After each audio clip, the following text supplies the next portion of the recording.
ಇಷ್ಟು ಹೇಳ್ತಾ ಇದ್ದೀನಿ, ಇದನ್ನೆಲ್ಲ ಪ್ರೋಸೆಸ್ ಅನ್ನ ಡಿಜಿಟೈಸ್ ಮಾಡ್ರಿ ಅಂತ.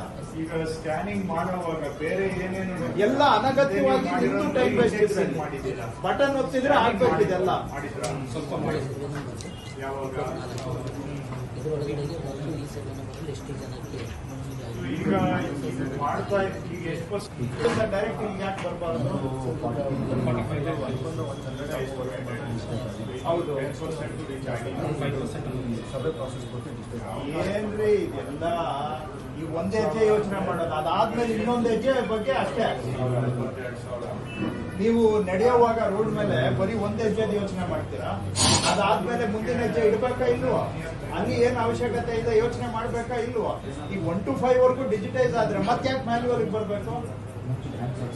ಅನೆಕ್ಸರ್ 1 ಇಶ್ಯೂ ಆದ್ಮೇಲೆ ಅದನ್ನೇ ಯಾಕೆ ಡೈರೆಕ್ಟ್ ಡೇಟಾ ಇಲ್ಲಿಗೆ ಫೀಡ್ ಆಗ್ಬಾರ್ದು?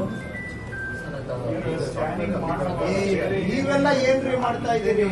ನಾವು ಒಬ್ಬರಿಗೆ ನಾವು ಬಿಟ್ಟಿರೋದು ಬಾಯ್ಬಿಟ್ಟು ಹೇಳಕ್ ಏನ್ ಮಾಡಿ ಅಲ್ಲ, ಅದನ್ನ ಡೈರೆಕ್ಟ್ ಮಾಡಿ ಸ್ವಾಮಿ. ಇದೆಲ್ಲ ಸುಮ್ಮನೆ ಈಗ ಇಷ್ಟು ಡೇಟಾ ಎಂಟ್ರಿ